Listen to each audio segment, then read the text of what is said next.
করেন, আল্লামাহুল বায়ান, ভাষা শিক্ষা দিয়েছেন, বর্ণনা করার তৌফিক দিয়েছেন, সত্য মিথ্যা বর্ণনা করে পার্থক্য করার তৌফিক দিয়েছেন। এই দেখেন এইবারে শুরু হয়ে যাচ্ছে।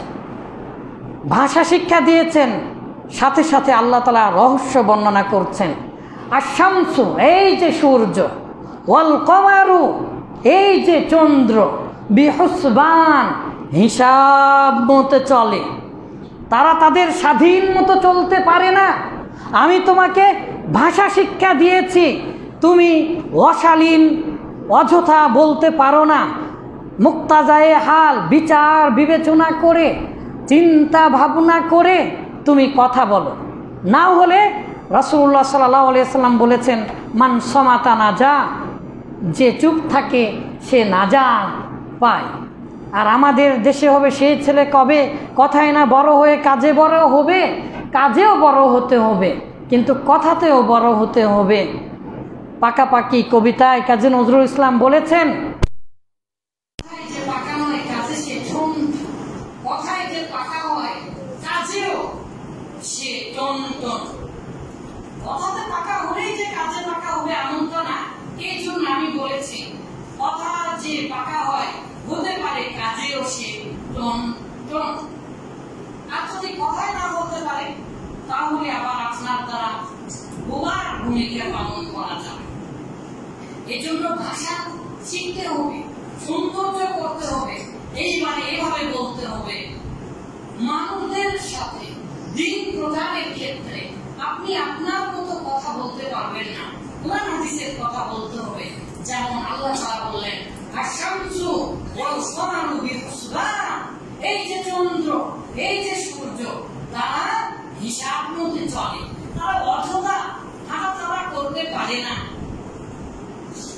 তারা আল্লাহ তাআলার হুকুম মতো চলে। তাহলে এই চন্দ্র, এই সূর্য হাঁটাচলা করে। এই চন্দ্র, এই সূর্য কি করে বাবা? হাঁটাচলা করে। কিভাবে? এটার নাম আমরা জানি, পর্বে কক্ষপথ ইত্যাদি। One নাজমু wash শাজারু ইয়াসজুদান। আপনারা সবাই সবসময় কেরাত বলেন এটা। বাবা জান দেখে আপনার বিবেক এখানে ধরবে না। এই যে এতগুলো ওস্তাদ আছেন, আর পৃথিবীতে কত বিজ্ঞানী আছে, জ্ঞানী আছে, কারো বিবেকেই ধরবে না। আল্লাহ তাআলা কি বললেন? তার মানে কি? আমাদের বাংলাদেশের একজন অধ্যক্ষ মুজাম্মিল নামে হাদিস অস্বীকারী, তিনি যুক্তি দিয়ে হাদিসকে বলছেন। আর বলছে কোরআনে যা আছে তাই করতে হবে। কোরআনে যা আছে, কোরআনের সব কথাই কি যুক্তিতে ঠিকবে? আপনি প্রমাণ করতে পারবেন? নাউযুবিল্লাহি মিন যালিক। আপনি আপনার মতো বিজ্ঞান দিয়ে, যুক্তি দিয়ে বলতে পারেন, কিন্তু যুক্তির সাথে যদি না মিলে তাহলে কি কোরআন মানবেন না? এরা এক ধরনের কাফের। এরা এক ধরনের কি? কাফের। এরা মূলত যারা হাদিস মূলত অস্বীকার করে, তারা শুধু হাদিসে অস্বীকার করে না, তারা মূলত কোরআন অস্বীকার করে। তার প্রমাণ এখানে দেখেন, ওয়ান নাজমু, নাজম মানে কি? তারা, তারকা আছে, তাই না বাবা? ওয়াশ শাজার, এই যে গাছ গাছালি, উদ্ভিদ।